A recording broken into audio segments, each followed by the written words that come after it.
But we start, shifting it a little bit. You can put the music background there.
We gotta work.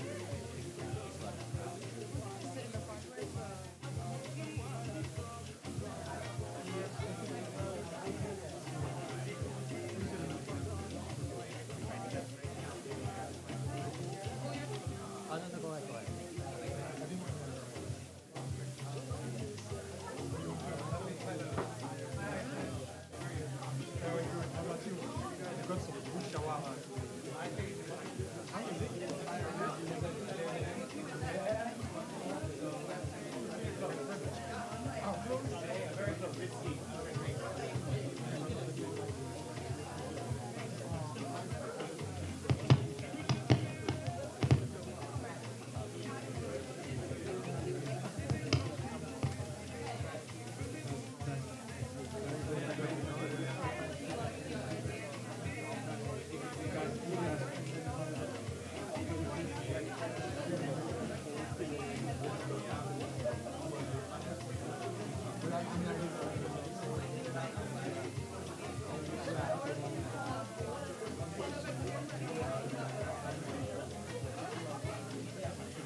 Good afternoon, everybody. Welcome to IHQ, but also welcome to the LEgatum Center. We are extremely happy to host you tonight. Our team has been working really hard to make sure you have the best time. Is everything doing good so far? Thank you so much for being here. So today I'm very excited to welcome you and also to open up this wonderful panel that will be moderated by our Executive Director, Dina H. Sharif. And she will be introducing 4 great panelists. So we have with us Hela Shrikruhu, Regional Vice President of the International Finance Corporation, IFC. Rizky Kramadi Rata, who is a former president and current commissioner of GRAB Indonesia. We have with us Huda Gozi, founder of Open Startup International, and Wempi Saputra, Executive Director of the World Bank Group in Southeast Asia. The conversation today will be about rethinking global prosperity. Can entrepreneurship and innovation unlock sustainable economic growth for all? This is a topic that is very dear for us here at the LEgatum Center because we were founded with the mission and the belief that entrepreneurs have what it takes to change society. Because of the work that they do by leveraging innovation-driven enterprise, they can change the world, they can change their communities, and they can create global prosperity. Today we're going to be discussing what that is and what does that mean prosperity for all. With no further ado, Tina, take it over. Thank you, Mark Alain, and I have to say I'm so happy to see all my LEgatum fellows sitting up here up front. Welcome everybody, we're excited. We have an amazing group of panelists, and we're super excited to welcome all of you. LEgatum Center is upstairs, but to this building, which is the innovation headquarters of MIT. And Tim Yano, who's back there, is the man behind the wonders of this building. So on behalf of Tim, we'd love to welcome you here as well. So I really want to start with a question to all of you. I was joking. I'm not going to start with you. I'm going to start with all of you. And I want to start with this question. If you heard what Mark Alain said, here at the LEgatum Center, we believe that entrepreneurship and innovation is a means to achieving prosperity that is equitable, sustainable, and inclusive. And oftentimes, when we talk about entrepreneurship and innovation, it's always about entrepreneur as an end. And for us, it's very important to think about entrepreneurship as a gateway to achieving prosperity within global growth markets or emerging markets. So you're all somehow involved in the prosperity space from different angles. And I want to start with all of you very, very briefly. what brought you to the LEgatum Center today, and why do each of you believe that entrepreneurship and innovation is an extremely important part of achieving prosperity within global growth markets? I'll start with you, Ella.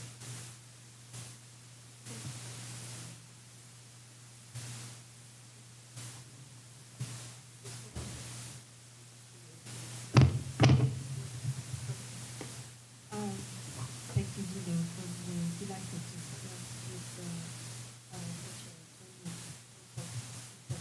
talk. Yeah.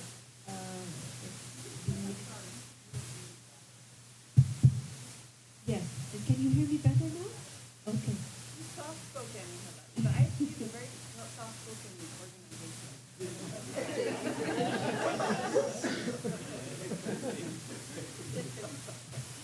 So as you know, World Bank Group, our shareholders are the various countries in the world, and recently in our annual meeting the last month in Morocco, they endorsed our new mission statement, which is now expanded, which is eradicating poverty on a livable planet.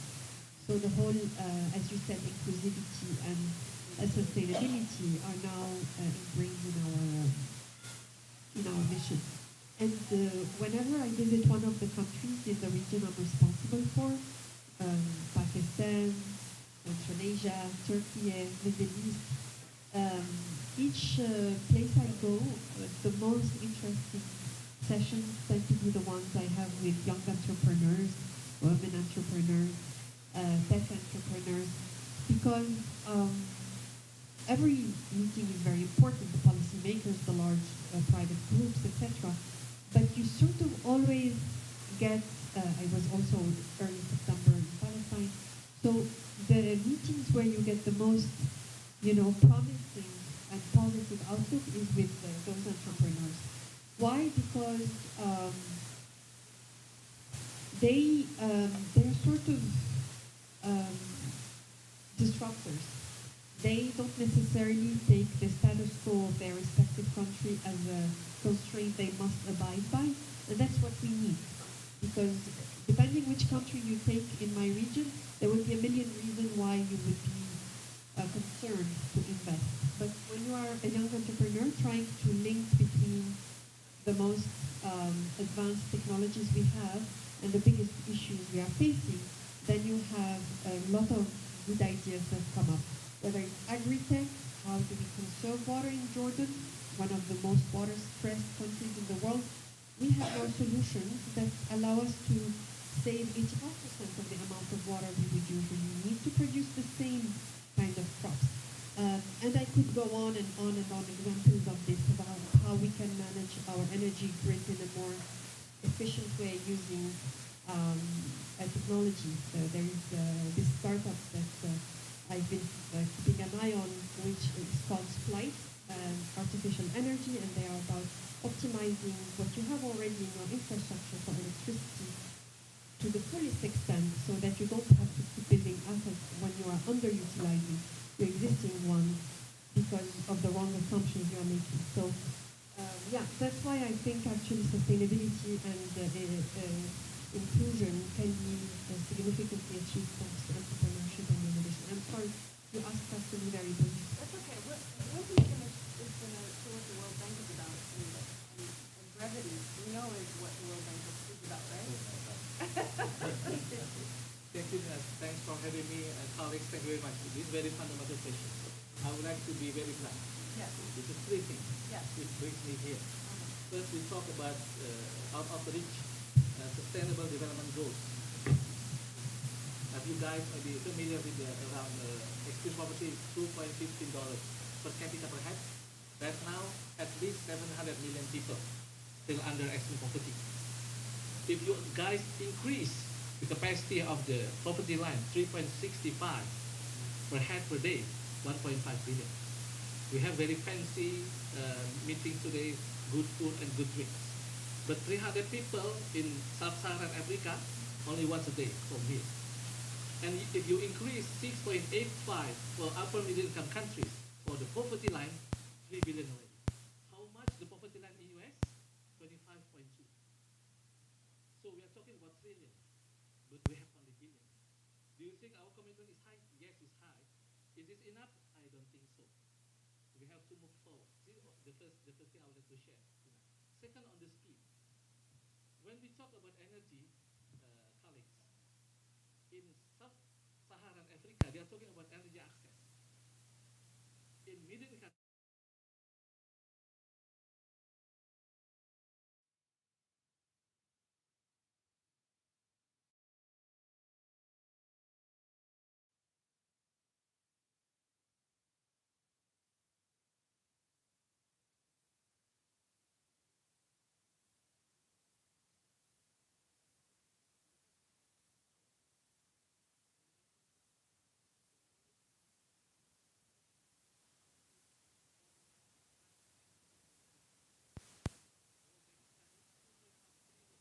just to engage with the three global challenges, the carbon, the fragility, and the climate. But we need more than that. So decide how to prove and how to solve this problem. To get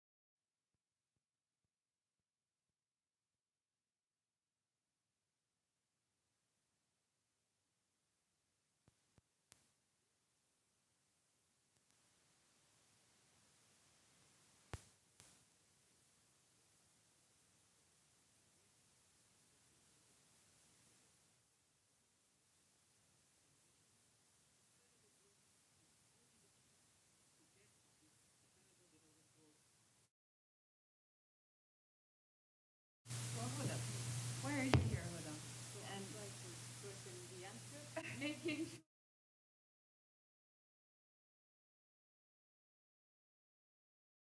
using as usual every time you ask me to come on here. So actually, I'm here more seriously to represent an initiative that supports the African continent in helping unleash the potential of scientists that try to develop solutions that are really overcoming the most pressing challenges that are environmental, related to health, and actually I think that the way that entrepreneurs can make it happen is that it's an incredible lab. Actually, entrepreneurs are offer an arena where they can test solutions in a very frugal way, experimental way, and they end up offering solutions that can be scaled by governments. So it's an amazing way to test and scale. Hi, Dina. Are you gonna say you're here for me? A little bit, though, yes. I'm here to tell my story and to inspire. Hopefully. I see like student fellows here. I spotted the Indonesian students sitting here, and I hope my story could inspire them. Running strong tonight. Running strong tonight. I know, thanks, Dina, for, representing us. I spotted you, Dina, Fiona was there. Hi, Fiona. I'm not here to inspire you, by the way. but but I hope you could tell my story to others as well. So, because I believe in entrepreneurship. Entrepreneurship is actually key for economic development. If we see the data from the developed countries, it actually lies on the entrepreneurial success. And I think growth market needs more and more of it. It takes courage. It takes knowledge, as you mentioned. It takes people to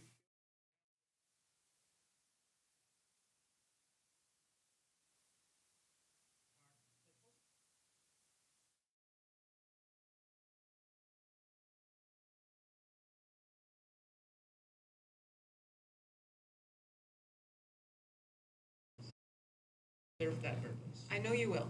So, Wempi, I want to come back to you because, a friend of mine said, why are you bringing the World Bank to talk about entrepreneurship and innovation? The World Bank is more about traditional policies when it comes to economic and prosperity. But I know that the World Bank, at large enough has been thinking very carefully about the role that entrepreneurship and innovation plays in creating prosperity. But you're the executive director for Southeast Asia, and Southeast Asia is a rapidly growing region right now, and entrepreneurship, especially innovation-driven entrepreneurship, is playing a bigger role than it ever has before. We can see that through examples of Ritsky and through Grab and many others. So my question is, what is the World Bank doing, and specifically when it comes to Southeast Asia, which is a very important part, a very important region? Yeah, oh, is this better? Sorry, is this better? I will speak, I'll try to speak louder too. Okay, so my question is what are you doing as Executive Director of Southeast Asia to integrate entrepreneurship and innovation as one of the core strategic policy areas for markets in your region to focus on when they're thinking about economic development and prosperity? Thank you, Dina. This is very important questions. 1 year, World Bank Group mobilized around 100 billion US dollars throughout 189 countries. So we have 26 low-income countries. We have 53 lower middle-income countries. We have 54 upper middle-income countries and 81 high-income countries.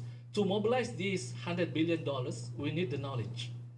And we need the convening power, because only $100 billion to tackle global challenge not enough necessarily. So we have to mobilize this kind of the $100 billion.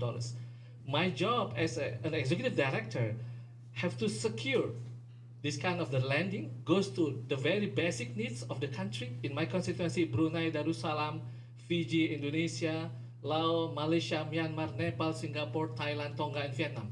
Very diverse. Some of them low-income countries, some of them Pacific countries, some of them 80% of the national budget depends on grant. They cannot mobilize any revenue. So this kind of very basic needs of the country, I have to secure the lending and also to increase the knowledge of the region I represent. And at the same time, I also would like to learn to represent the bank as a multilateral development institution, what they are doing to tackle the so-called twin goals, eradicating extreme poverty and boost shared prosperity, which is very long-term objectives. In this case, Dina, this is very challenging, but this kind of the job I'm doing every day, but at the same time, the knowledge part very much depend on the entrepreneurship and innovation capacity of the country. And in terms of the Southeast Asia one, they have this different speed. We learn from Singapore about entrepreneurship, but now we learn from Vietnam about entrepreneurship and innovations. Malaysia is very good example as upper middle income country, now a bit stuck. Indonesia, Cambodia are now moving very fast, but we have to learn much more to the much more developed country in this case. So let me ask you a little bit more of a difficult question. You know, in my region, the Middle East, I've spent a lot of time with the World Bank, and especially when it comes to macroeconomic policies, monetary, fiscal policy, and our countries, emerging markets, it's hard to allocate money to really support the development of innovation capital. And the World Bank, the IMF, when they come in and they ask countries to restructure their national budgets and to create austerity measures and to become a more efficient government, nobody ever says, but wait, make sure that you are investing money in R&D, in science and innovation, because that's what's going to continue to fuel the engine of growth required to stay sustainable, right? So what is the World Bank doing, and specifically in Southeast Asia, or more broadly, if you're able to talk about, to really promote science and technology and governments investing in R&D as an engine for growth? I hope this question, Fiona would have been a better person to ask this question, but I'm doing my best to channel really Professor Murray here. Let me explain to you about the rationale why the World Bank goes into the innovation and entrepreneurship. In 1990s, most of the World Bank projects goes to settle or maybe to improve the correction of the market and government's failure. That is why the focus of projects, public research institutions, R&D from the private sector, and how to commercialize the products from the R&D. This is the 1990s. But for the last decades and so, a bit shifted because of the innovation. We learn from many advanced countries in Europe. Then the shifting goes to the firm level competitiveness. I'll tell you later. I know your question is much more deeper than that, Dina. Firm level competitiveness then become an innovation driven products. You ask about how to align basically. So when World Bank comes into the country, it's not necessarily can dictate the country. There are some missing, I would say maybe misperception about how to align domestic party agenda with the World Bank competitiveness.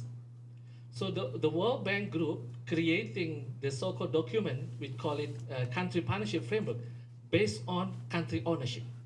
So the country should define what will be the competitive advantage, the party agenda inside the country, and how to develop with the current resources. And the bank give the lending, give the knowledge, and local convening power to mobilize private capital. In this case, if you ask me, is it optimal? Not optimal. But the articulation inside the domestic priority agenda so far become good homework, good problem, both for the country as well as for the World Bank. I might come back with a follow-up. Ehela, I'm going to come to you, right? Because the IFC is interesting. It's the private sector arm, and within the mandate of the IFC, you're meant to really support the growth of the private sector within emerging markets and in your region, which is Middle East, Central Asia, Pakistan, Turkey, Afghanistan. When we think of these countries, we don't think vibrant private sector. My question to you is, what is IFC's approach when it comes to supporting entrepreneurship and innovation? Because IFC has literally become an LP in almost every venture capital fund I know of in the Middle East and Africa. I'm not so sure about Central Asia, but you're very active. But yet we don't really equate our markets with a vibrant private sector or vibrant innovation ecosystems. How does the IFC think about the innovation ecosystem side of things when you're working with the private sector and different ecosystem players? Because the IFC has also supported Huda's initiative in promoting entrepreneurship and innovation in the countries that you're focused on. Thank you. Thank you, Dina. I hope the sound is good this time. So it's a very true observation that the majority of the countries I work on currently, government and state owned enterprises are very much dominant and to some extent crowding out the space for the private sector to flourish. So it's an effort that requires not only IFC, but also IBRD, IDA, our sister institutions that engage with the government, in order to make the following observation. We are not on track for the Sustainable Development Goals of 2030. We are not on track for the Paris Climate Agreement objectives for 2030. So we have only 7 years to go, and many of the countries have very limited fiscal space, with some exceptions, the countries which have very high amounts of extractives that are well priced today, but still vulnerable to cycles. So in this context, they will not achieve what their population wants if they do not create the space for the local private sector to develop, and for the foreign private sector to come in and bring capital, technology, capacity, innovation. So that's the dialogue that we as World Bank Group institutions engage with the countries in. And when it comes to IFC, we have, as you said, over the last couple of decades, accumulated experiences, positive and less positive, about what it takes to successfully develop that ecosystem of entrepreneurship and innovation. And it's something I always go back and forth with my colleagues at IBRD IDA, that the countries are not the governments. the countries are made up of various stakeholders. Ultimately, all of us are serving the population. There is the government, there is the private sector, there is the civil society, and I would add, there is the academia, Yes. which, so when we are devising our country private sector, our country partnership framework, we spend a lot of time interacting with the government. We need to spend equally time with these other stakeholders who are equally important. And we've observed that the countries who have succeeded to develop that aspect of their economy, and I lived in Korea for a few years, one of the ministers made this observation to me. He said, we used to be the ones who lead the way. We are ahead and we show the private sector where to go. Today, we are behind, we're just an enabler, and we try to give them what they need. Many of my countries have not made that transition yet. And I would say a lot of my colleagues in IBRDI that have not made that transition yet. The governments will not be very good at telling the private sector what needs to happen. I would quote one of the ministers in the country that is most advanced in private sector in my region, and he said, we are a drag on the private sector. So it was great to hear it from a minister. It is not necessarily, that self-awareness doesn't necessarily exist in a comprehensive manner. Certainly when I served in government, I observed a lot of mistrust between government and private sector. Private sector is looked upon suspiciously. So therefore, you would observe that you can have the best idea of the startup or the company to create, unless you have champions in the government that can ease the doing business, and that's the Be Ready we are going to roll out at the bank, how to incentivize policymakers to make life easy. And there you see the huge difference between some countries like UAE, which are really making it very easy to create and do the whole cycle, and countries like mine, Tunisia, where it's a saut d'obstacle, comme on dit. It's like you're running against obstacles to try to. I observed a very good entrepreneur trying to do a health tech company.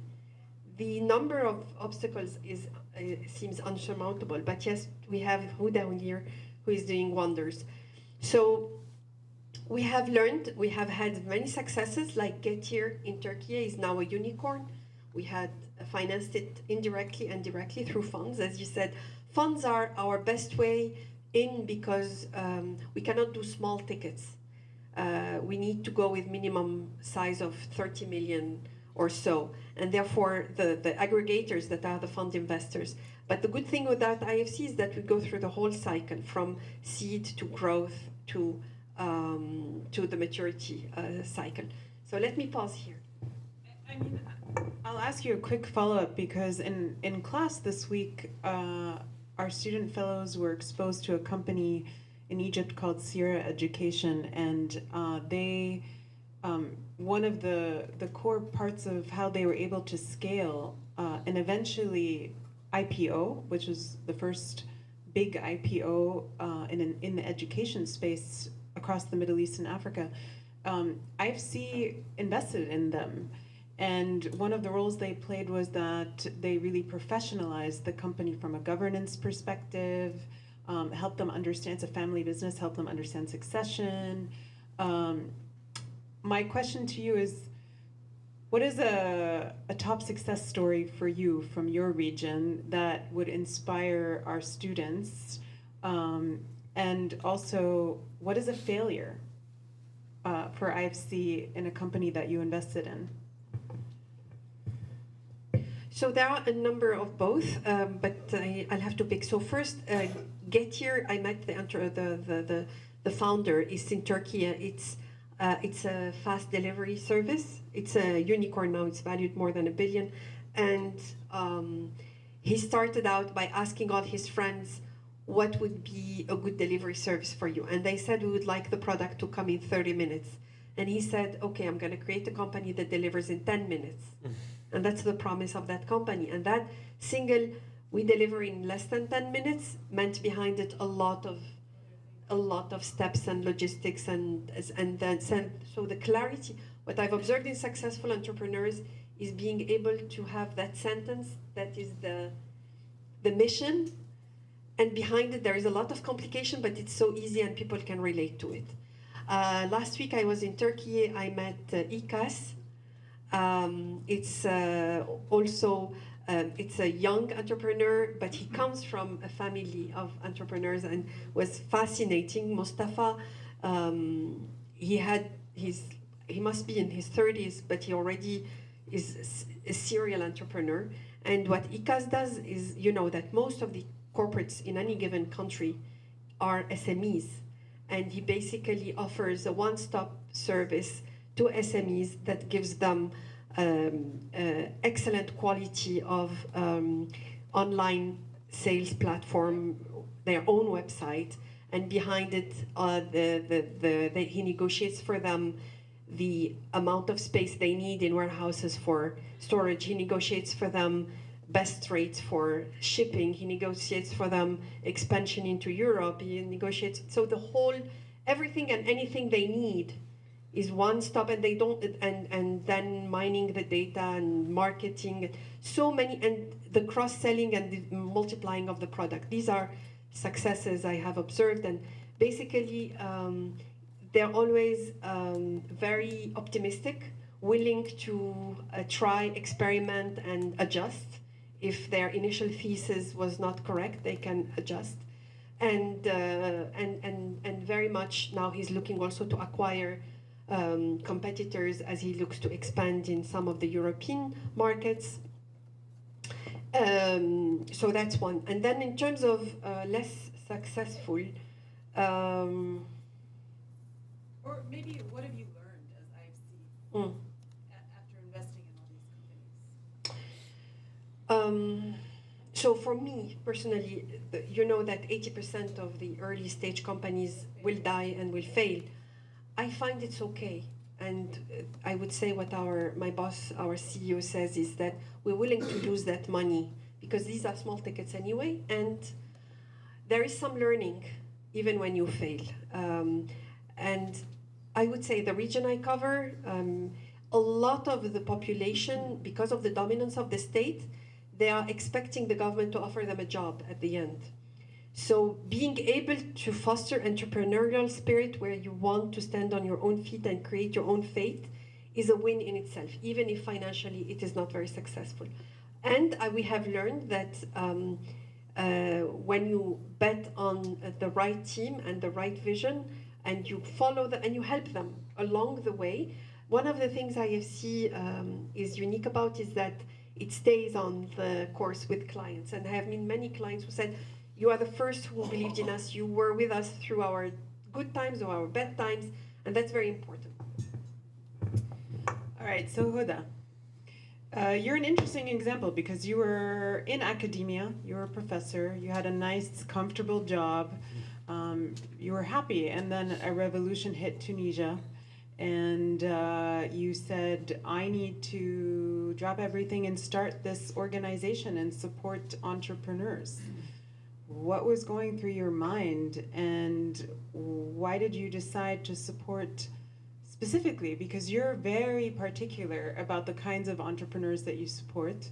You were very keen on supporting those in deep tech, very keen on working with scientists, and you really wanted to create an ecosystem that never existed in Tunisia before, and now you're taking it to Africa. What is pushing you to do this? Well, I don't think it's something that starts, the idea builds up with time. In the beginning, it was more, you wake up one day and you receive a call that says, he left. You're like, what you're talking about? He said the president left. And so you like, okay, so like you end up in a situation of void where, I was past 30 at that time, and you feel that this is the first time that you become a citizen because you've never been in a situation where you could vote or express your voice. And I think that it was more the fact that you see this void as an opportunity to unleash creativity. And I think that my passion has always been education and employability and hope for youth, and coming from a country where this is the only asset that we have. So I think it made sense to say, because we have a network, and we were working with another great university at that time, with whom we were also with. Not MIT. It's okay. We forgive you. You found your way to us. Columbia's we good had to too. start somewhere, right? And in the beginning, it wasn't about deep tech, so it took us probably 5 years, and then at one point, three scientists came to me and said, "Can we be part of one of your competitions?" And I said, "Well, why not? Let's test." And it was terrible. So to be honest, it was a real failure, and we ended up having troubles. The scientists were not happy with the talents we were bringing along. The time and the way we managed things was not applied to what scientists needed. So we decided to sit and discuss with scientists to understand what would work for them. And it was a real change in the way we were offering our unique selling proposition ourselves. So we had to rebuild. And it's been 3 years that all together with MIT, different departments, including, and thank you here for everything you've been doing with us, Dina, at the LEgatum, it has been a tremendous experience because it's about changing the DNA of people that are used to build science, develop solutions, but didn't see the capacity to commercialize. And to be honest, one of the first shocks has been, I think that my first experience with a round table of 30 scientists was they asked me to leave because I started to talk about profitability and commercialization. And so they were like, "This is a scandal, you should get kicked out of this room." And I was like, "Sorry," and I left. And it took us time to get into a situation where now we have hundreds of scientists that apply to our programs and who really see that they can play a different role in building solutions that are translatable to real life and making money. So just a quick follow-up. This concept of deep tech innovation, it's not really alive in our ecosystems. And we just finished a roundtable discussion around deep tech in Africa, and I feel very privileged because here at MIT we talk about deep tech innovation all the time, and I'm lucky I work with Professor Fiona Murray, who is carrying the flag of deep tech innovation for the world, not just here in Boston, but for the world. But still, in our markets, in emerging markets and global growth markets, deep tech innovation is not a concept that is alive. So I would ask you, and then I'm going to ask Ritsky to also respond to this. You have the World Bank and the IFC here, and they are enablers. What can we do better? And what can multilateral organizations and development financial institutions do better to help us bring the significance of deep tech innovation to our markets as a way to fuel economic prosperity and growth? So I think that we've been learning with IFC. And first of all, I mean, the relationship has been extremely constructive and based on experimentation. And I think that we were very proud to see IFC say, let's test together. I think that typically it would go, I think the first priority would be to find a way to de-risk the investments of VCs, because you have to see it as a contribution somehow that is here to solve a real social problem, social challenges, environmental challenges. So looking at the investment that we make in deep tech, so whether LPs, but also VCs, relearning the way we could invest in these types of dull things, as you like to call them here, right? Yep. So absolutely, I think that would be the very first priority. Yeah, I love it, because I think, when we talk to different VCs, I know you want to respond now, Hella, but I'm not going to give you the mic yet. When we talk about VCs, or when we talk to VCs, and even the VCs in our roundtable, we don't invest in deep tech. Why? It's too hard. Why is it too hard? They take too long. But the impact they have is incredibly important, right? So Ritsky, within the Indonesian context, you represented a tech enterprise that scaled and IPO'd, but I wouldn't say that Grab was deep tech. What is missing? how do we get deep tech to start taking off in markets like Indonesia and the rest of the markets that we serve in? There are a lot of markets in this room tonight.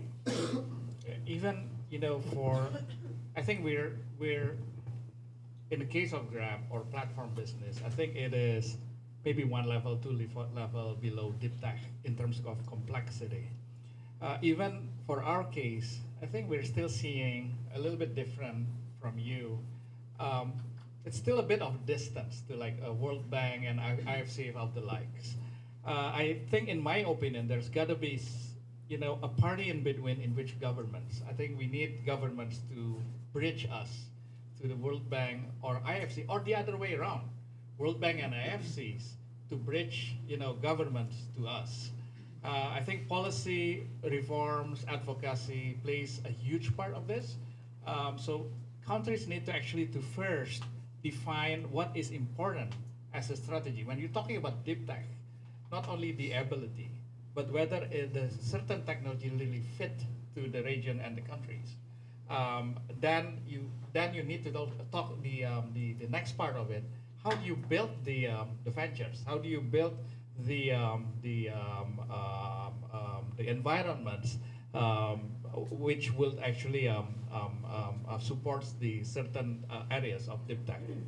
So I think there's still something in between that we need to work on, meaning like policy advocacy reforms, and also defining. I think earlier when we talked a little bit about countries' own initiatives, defining what areas of considerations that certain countries thinking that is important for their long-term development. I think it's very much needed, and then work around it to make sure that the industry really growing out of that area.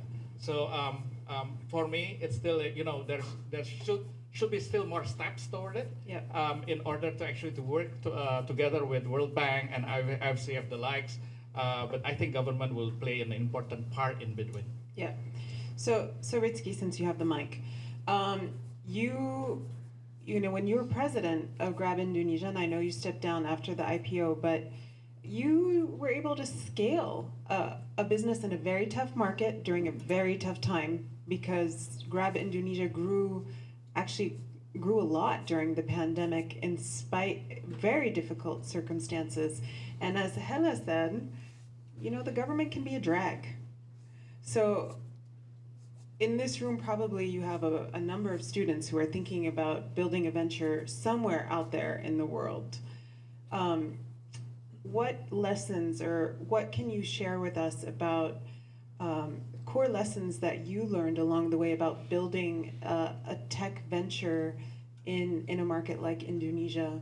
And I know that you think it can be done, and we did a podcast this morning and you said not only can it be done, but you think that in a decade from now, Southeast Asia is really, through entrepreneurs, really going to own their destiny. That's a big statement. Yeah, and just to give a bit more context to the audience, because I know many of you are not Indonesians. Indonesia is a country of 275 million people, almost half of Southeast Asia. The distance from the far west to far east, in comparison to LA, LA to New York is 5,200 kilometers. Indonesia far west to far east is 5,400 kilometers. And it's an archipelagic country with 5 big islands, but in total it is 17,000 islands, if I'm not mistaken.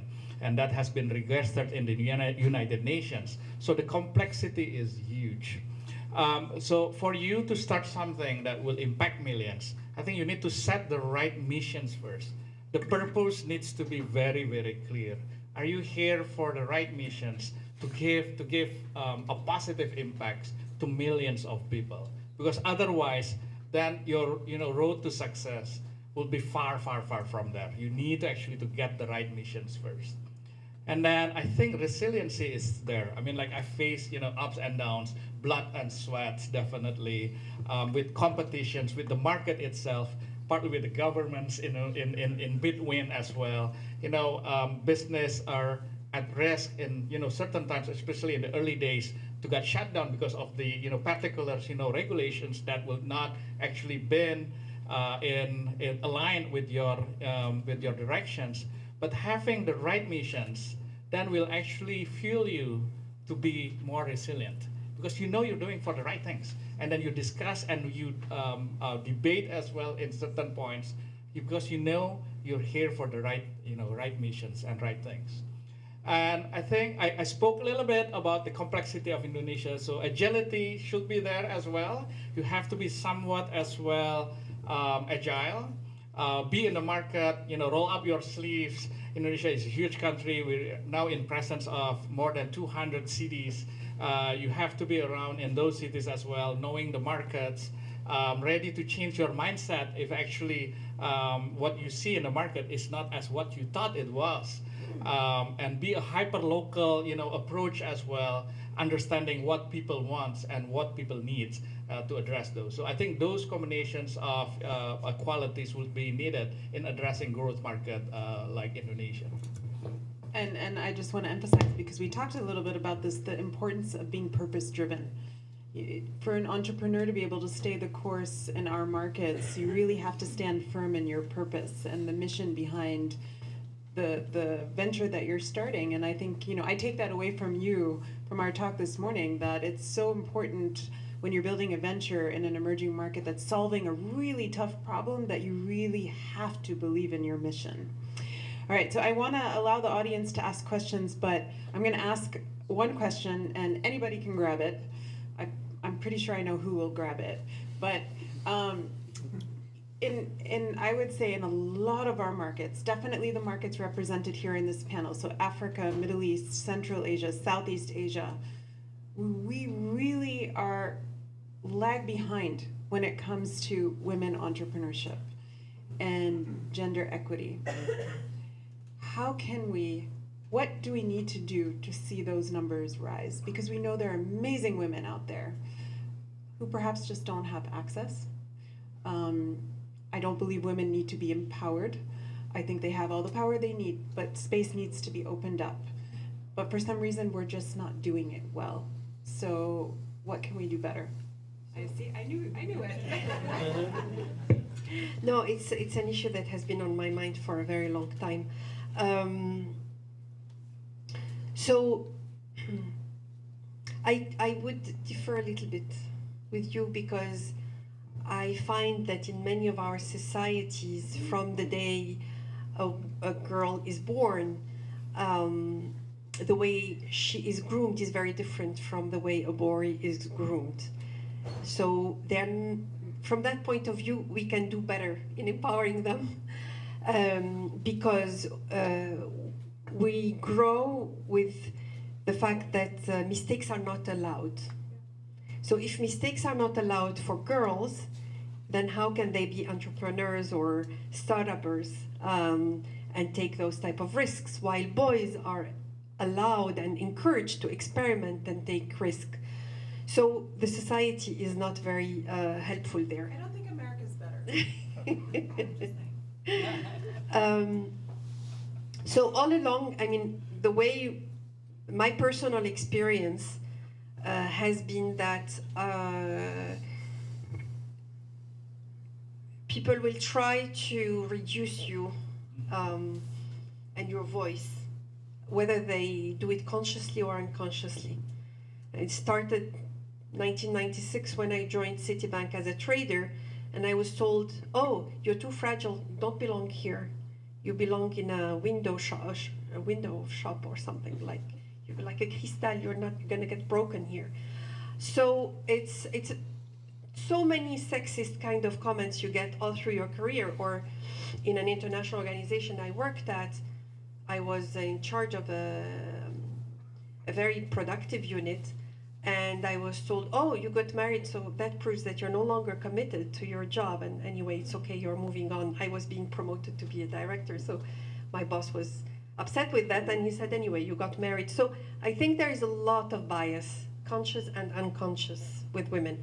So when I was in charge of launching the largest climate fund in the world, I surrounded myself with older white men, sorry to say, so that whatever I wanted to say, I asked them to say, then it gets better heard in the room. So we are not yet out of the wood in terms of women empowerment. And when I served in government in Tunisia, it was the same. When a woman speaks, they expect her to be very brief. It's not expected to last too long. You're like occupying too much space. So it's there. So how do we encourage it?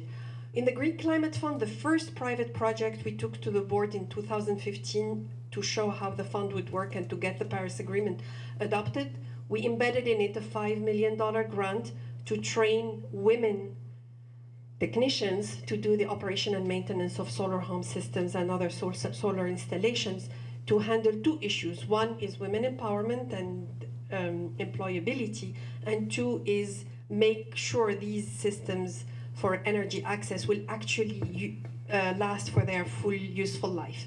Because otherwise we had made the observation that because these are, and not everybody knows how to operate and maintain, they will quickly get broken.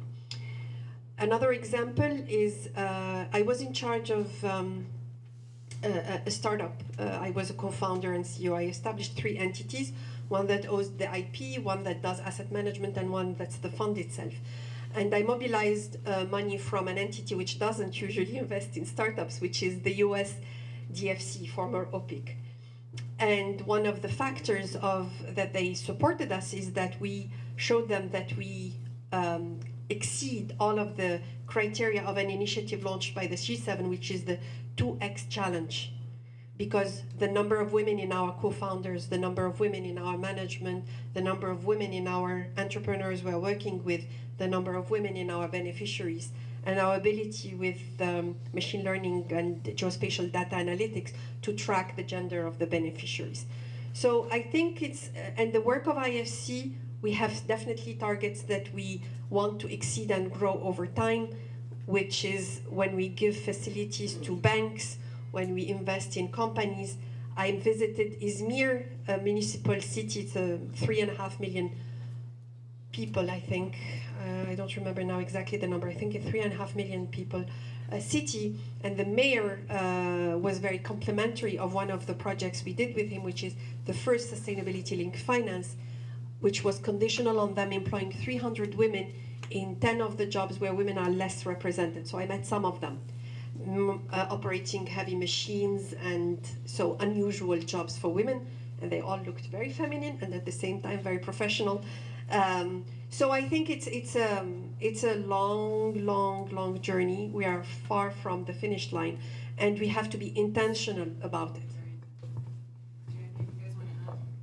Yeah, I think I agree more to Dina's statement. Women don't need empowerment. I think the way that you do it, you just have to be totally objective, and you see that women blooms in the way that I conduct and I manage people. I just totally being objective. I don't differentiate between women, men, even like education's level. As long as persons or people performs and could work as a team, I think you will reward those people and give more roles to those people. And you will find it surprisingly that many women actually being very critical and crucial to the success of initiatives and the company. That's what I do, and I think that's how I could be quite successful in gender equality. I mean, if you take OST as of now, we're around 20 people working together. You're all women. 5 are men, and sometimes we're like, please find a way, more men need to apply. It's probably also a country-specific thing there back in Tunisia. But yeah, I mean, we definitely see more and more women empowered, and I think that we start to see the results already. I think you do have to be intentional. When I started my company, I had a male co-founder, and I told him, we're only hiring women. And he's like, but, now you're discriminating against men. I said, not really. I'm just making up for many years lost, right? But I had to be intentional because I wanted to demonstrate that there are a lot of women who were very much employable, but don't always have access. But I want to offer the opportunity for people from the audience to ask our amazing panelists questions. Quite a few. Okay, so I'm going to take 3 questions. I'm going to ask all of you to take note of the questions. We'll take 3 at a time. Please keep your questions very brief. I'm going to start with Raul here, and then we'll move our way this way. I'll take you, and then I'll take Mark, and we'll come back again. Raul, do you want to come up and use the mic? Yeah. You can take the remote mic. Oh, yeah. This is Oh, the remote mic, yes.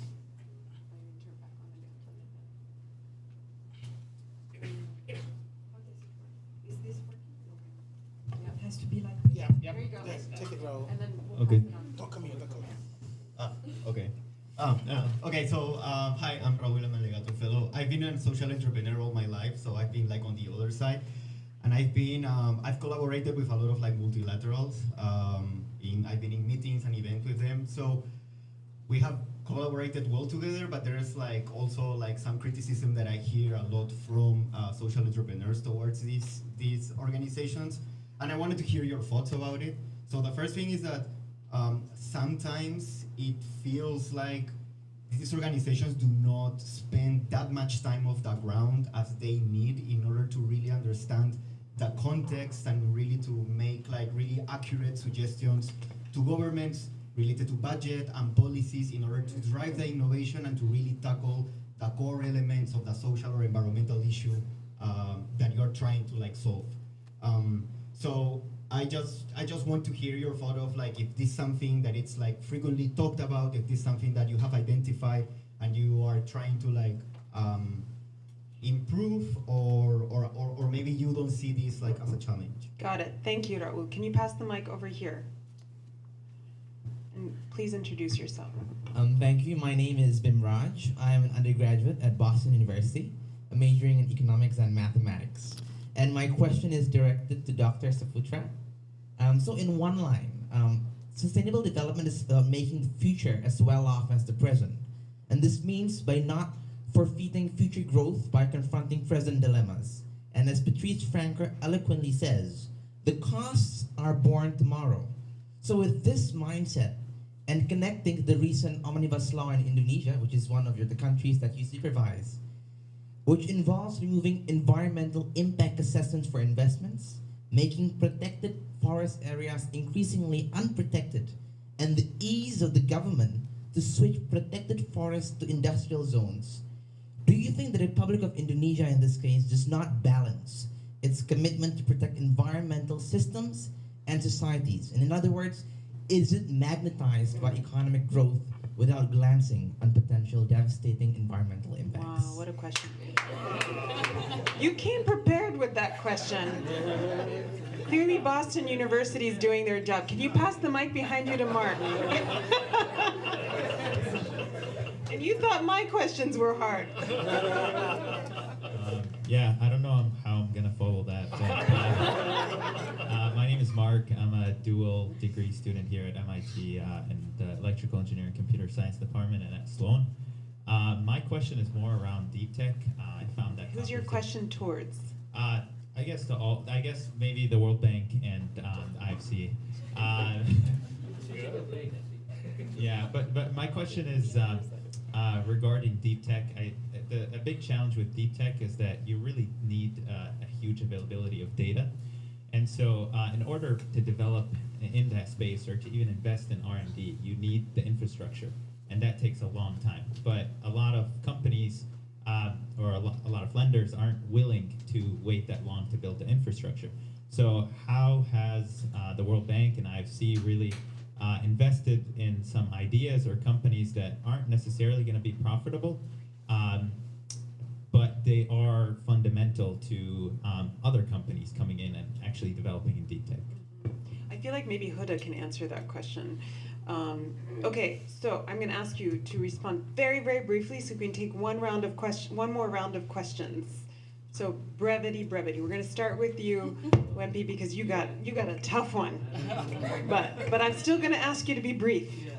Thank you for the questions. Actually, one of the missing middle in terms of the multilateral development bank's role on development is not necessarily aligned with the whole country agenda, country ownership, and not thinking about the regional dimension.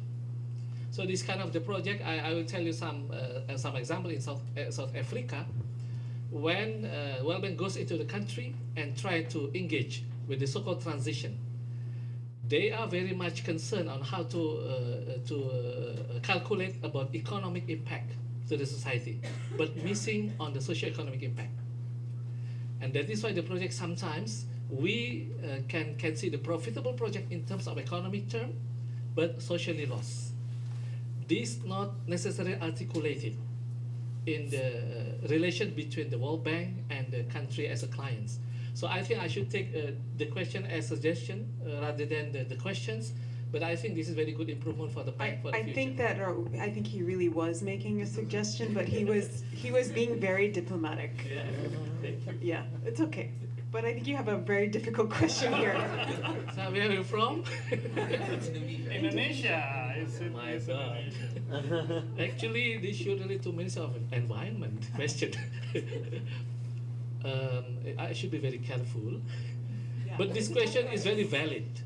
So in terms of the environment challenge, Indonesia is not the only actors, as you know. But Indonesia has a very good competitive advantage on the transition toward the green. The problem is there are three things. First, on consistency. The omnibus law may be part of the proof about the consistency, but there are missing point how to implement properly, right? On consistency. The second, on the capacity. The country is not has to have a sufficient capacity to move from the green transition, as you mentioned about the sustainable economic growth, but at the same time, how to cope with the capacity inside the country, the public institutions, the private sectors, the academia, and other things. The third one, actually, how to linkage on enabling environment. So we need the help from the multilateral development banks, from other institutions, to learn what is the best knowledge. We learn from Europe, US, from China about this, and I think this is a very long journey. I know I do not give you best answer tonight. This is the best I can explain. Thank you. Huda, you want to answer Mark's question? Yeah, probably quickly. I think that the way you ask the question also comes from a paradigm in our brain that is like the solution needs to come from always a third party that needs to prepare the infrastructure and so on and so forth. I think that the shift is exactly what we're trying to do, and the objective is to be able to build solutions that are the ones that collect data differently. And here you have a lot of examples going from InstaDeep to Lingo AI in Senegal, and we do see more and more entrepreneurs use other types of technologies to collect and analyze data differently, offering this data to the third party. You're taking the pressure off the World Bank and IFC. That's fine. Okay, we'll take another round of questions. Who has the mic? Mark, do you have the mic? Okay, so please give it to the lady right here. Go ahead. Yes, introduce yourself. My name is Fita. I'm from BU and I'm taking a Master of Project Management. My question is for Paritsky. So last night I read an article from Harvard Business Review. It's called Skate to Where the Money Will Be. It's about how business could earn more profit in area of their business where customers aren't fully satisfied enough because you have more opportunity to be outstanding in that aspect. As a commissioner of one of the largest ride-hailing and food delivery platform in Southeast Asia, I think you have a really good decision making when you transition from AirAsia to join Grab company during its initial establishment in the Indonesian market at the time, which means I believe that you are not just anticipating where the potential of significant profit will change, but you anticipate when it will shift. So my question is as entrepreneur, how you identifying areas where the untapped profit potential? Thank you. UBU students really come prepared. Yeah, I noticed. Wow. All right, can you pass the mic behind you to the lady behind you? Hi, my name is Lily. I'm a sophomore at Babson College right now. So you mentioned that we're really far off from current goals in 2030. You mentioned Paris as well as the UN goals. From your really unique kind of position and your insider perspective on governments in different countries, how optimistic are you that as a society we're going to be able to tackle environmental problems and social problems kind of before it gets out of control, or is it already out of control? This is a question for Heba, right? Yes. Okay. I'm sorry. I'm going to switch to this side. Donovan, can you take that mic and pass it over to this side?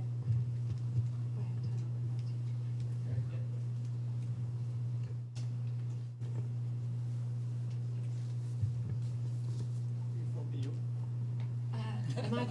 Hi, I'm Izzy. I'm a joint. Oh, you're Izzy. Hi. You're from Harvard. And MIT. I'm a dual degree student. So my question is that it seems really important who's in the room when making these investments in entrepreneurs, and that investment involves an implicit value judgment of like what's going to be valuable and needed in these different countries and communities. And so I'm just curious about how you think about curating that space to ensure that voices from the communities and things like that are there to talk to like what they think their needs are, and so they're involved in that decision-making process. Who is your question for? Anyone.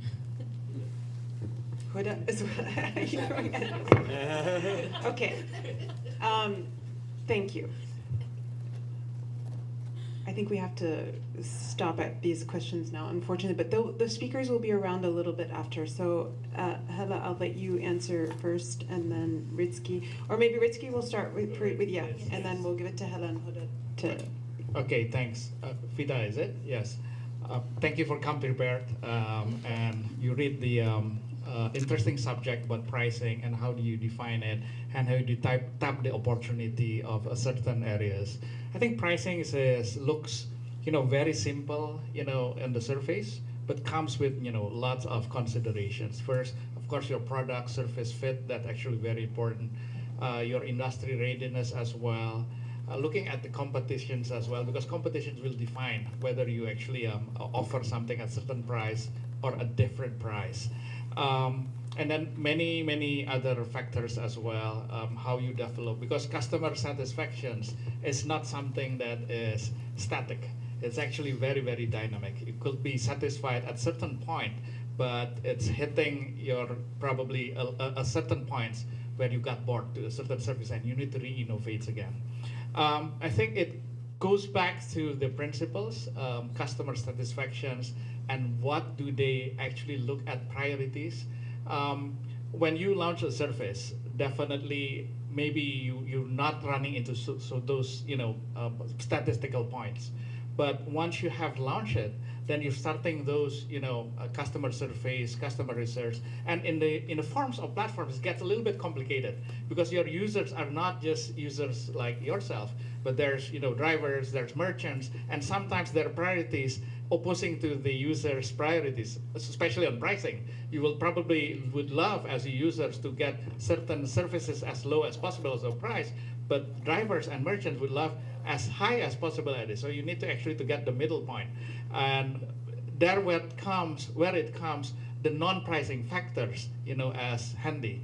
The product quality, the innovations, the easiness of using, the product fit to the certain markets, that's where actually it plays the part. So again, pricing may look very easy in the surface, but it comes with many factors in between. At the French, they say, as long as there is life, there is hope. So one of the ways in which we can be a little bit more optimistic about the future is to have the energy and the creativity and the capacity of this talented pool of students and more and mid-career students, early career students, to consider to join the institutions like ours. I'm going to make my pitch for talent acquisition. Because there is an outsized ability to influence when one joins one of the large international organizations. And so it's for those who are purpose-driven, you can feel the weight of the responsibility, and it can feel crushing. But now I'm going to use a Nigerian proverb, is how do you, when I was asked to build the Energy, Environment and Climate Change Department in African Bank in 2010, I was like, oh, where do I start? It's such a big issue. And they're like, okay, in Nigeria we say how to eat an elephant, you start one spoon or one bite at a time.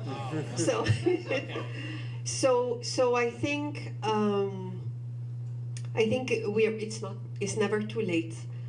However, the way things are today, with the extreme and I would think historically highest inequality, as you heard from our executive director, the 3 billion earning less than $6, they don't have any savings in order to move their homes when the flood comes. They don't have any money to fall back on when the drought comes.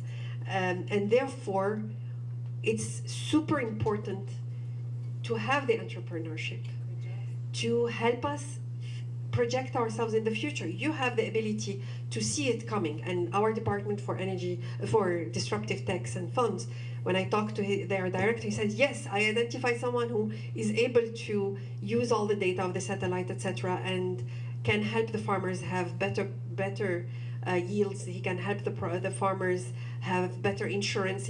70% of those who work, of the employed people in many of my countries, are in the agriculture and agriculture-related sectors still, and they are at the and they're not at the prosperity level, and therefore we need to make sure that the technology is not only serving further luxurious life for those who are already well off, but also those who are interested in that purpose to go and be helpful. I learned today from someone very bright that it's more important to be effective than to be right.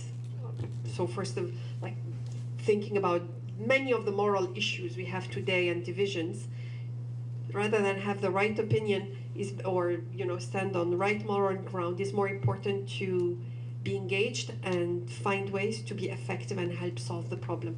So it's not too late, but by any measure, the 16 years I spent working on climate, I feel haven't made any dent. We're moving in the wrong direction. But we can still, use our collective energy and effort to make sure, Pakistan is the 5th most fragile country. CIA and others, they published around COP26 a study and say it's one of the 10 countries most likely to be destabilized by climate change. That's 250 million people. But if we think now ahead, and people looked at me crazy when I joined the IFC 2 years ago, and I said, the glaciers are melting, we have to make sure we do something about retaining this fresh water. It's not coming back again before it goes to the ocean, or it causes explosion of big lakes that are being formed by this. And so last week or a couple of weeks ago, Macron convened a meeting of those who are specialists in glaciers and poles, and they said how big the issue is. So sometimes being outside of the mainstream of thinking will make you in an uncomfortable situation. You are the only one worried about something, but you stay the course, and ultimately people will see it and do something about it. So join IFC. I mean, you can join the IFC, but all of you people here up front, my fellows, you're gonna go start your ventures. We have Izzy's question. Huda, are you taking that question, Yes. or is Wimpy taking that question? So my response, probably disappointing you, I think we look at the market. If the market decides that the solution is good enough, even if it's a social business, it means the community will decide. And then probably at a macro level, usually you still have countries, communities that develop specific programs to support specific entrepreneurs in that sense. But otherwise, it's the market that decides. But I hear you, Izzy. I think it is really important for entrepreneurs to be integrating the voice of the population and the people they serve into their businesses. So it is extremely important. Okay, unfortunately, this conversation could go on all night, but we do have to wrap up, and I apologize for that. But before we depart, I'd love to invite my boss, Dame Professor Fiona Murray, who is the Associate Dean of Innovation at MIT Sloan, and also the Faculty Director of the LEgatum Center, up to wrap up and give us a few words of hope, because we like to end on hope at the LEgatum Center.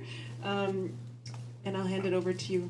I know that this conversation is definitely one that you had hoped to have here in this building that you created, so I pass it on. Tina, thank you. And I want to thank each and every one of the panelists. I'm going to say even more thanks at the very end. And I want to thank all of you for being here. I mean, what an incredible pleasure. When I designed this space, along with a lot of my colleagues, I had always imagined it as a space where we would gather and have conversations about innovation and entrepreneurship and its important role in the world. And I also imagined it as a space where people from really different backgrounds would feel comfortable and welcome and at home. And I've been so heartened today to actually see that. Many of you coming from different parts of MIT, but all of you coming internationally, but also coming from other universities. And that, I think, is really special. And the fact that you feel welcome walking in here, I hope, and ask fantastic questions, really just is so extraordinary. I know that also many of you, we could do this in many different languages, and I also think that's quite wonderful. And so thank you all for being here. It really does mean a huge amount to me personally, and Dina, thank you. You are always such a wonderful convener of all of us, and I appreciate that. You have a tremendously warm and welcoming spirit, and you and the whole team, I think, just make us feel like we just want to have these conversations. I mean, this is a very hard, I was actually meant to say some things at the beginning, and I got stuck over at Mass General doing some medical things, and I must admit, it's much easier to go first than it is to try to summarize what I think has been a very wide-ranging conversation. What I wanted to say is, look, I believe we live in very, very challenging times. I mean, I think it would be very Pollyanna-ish of me to say otherwise. There are some extraordinary challenges that we face as a global community. We don't always feel like a community at the moment. Peace and security, I think, lies at the heart of what we need to try to accomplish. And with that, I hope, comes the capacity to then continue the incredibly hard work on these very, very important sustainable development goals. And we aren't where we need to be.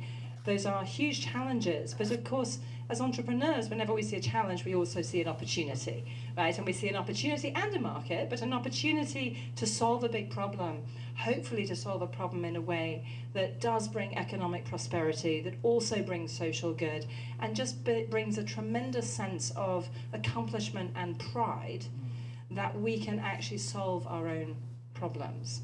And so for me, that sort of lies at the core of what we're trying to do at the center, which is to really say, let's shine a very bright light on innovation and entrepreneurship, because it's with those things that we really, I do think, have the capacity to solve some of these enormously important problems. And to sort of, I don't think we could understate the importance of that as we think about how we want to achieve peace and security and stability and some of the things that we need. I think when we think about that, we often want to do that one entrepreneur at a time, occasionally one investor at a time. We've also, Deidre and I learned that we also need to do it one LP, one limited partner at a time, and we need to talk to many of the stakeholders that are relevant. I think traditionally the conversation in many of the poorest countries and some of the growth and growing economies has often left it to the government and has asked multilateral agencies to step in. And centering the conversation around entrepreneurs and innovators, I think, is important. One of the most positive things I heard any of you say is we have to talk to governments, but we also have to talk to entrepreneurs. Let's also talk to innovators. Let's have them at the table. And our stakeholder model that we've developed over the years absolutely centers on entrepreneurs, academics and innovators, governments, large corporations, and investors as all being extremely important. I think multilateral organizations is incredibly important in this because you are conveners. I mean, yes, you have money, and yes, please. I mean, that's always good. We would never, as good entrepreneurs, not ask for some, hopefully with a good business in hand. But I think it is the knowledge, but the convening power, I think, is powerful. And your convening power, I think, is a lot about the paradigm that you bring to the table. And so what I think I'm hoping in this conversation is that we're trying to shift that paradigm. And a very concrete example I have of this, which is where I will end, just so you know, so you can finish the lovely food over there, is I think a lot about the earthquake in Turkey, the terrible floods in Libya, the destruction of war that we hope will turn to peace and require reconstruction. And I think, what is the traditional development paradigm? I think it is that we will buy some solutions from another country, a multilateral organization and a government will bring them in, you know, plop them down, and we'll hope that they sort of do something, and that solves the problem in the shortest terms. And that will help people, but it won't have actually created economic growth and prosperity and transformation.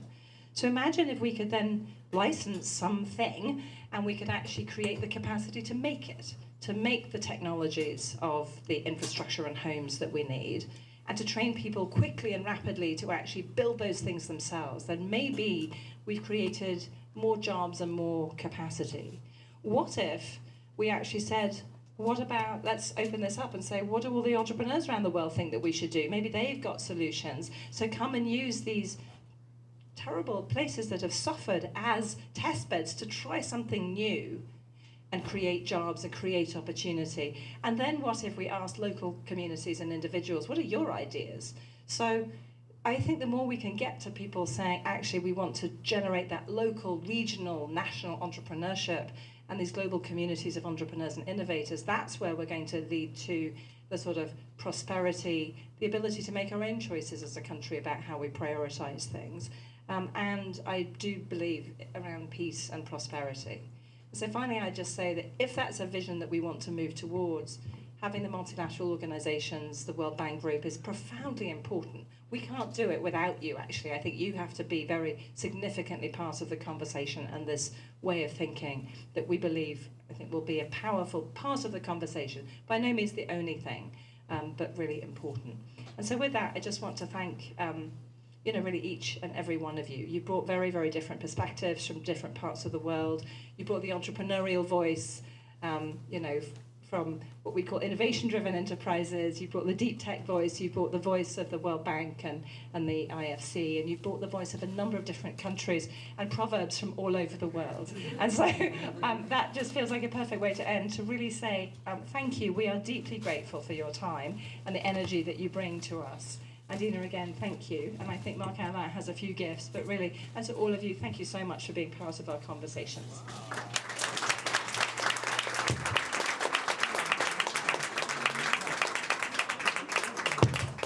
And I just want to give a special thank you to my team, Marc-Alain, for organizing this amazing panel, and to Donovan, my marketing team, done an amazing job. And I just want to say how grateful I am to all of you for coming, but also to all of you for coming. And in my country, Egypt, we always say, you know, you are welcome. And I want you to know that you are all always welcome in this building and at the LEgatum Center upstairs. We're very easy to reach, all of us, including the dame to my right. Always, always here for all of you. Thank you so much. We appreciate all of you. Thank you so much. Group picture. Group picture. You're right on. We need a picture.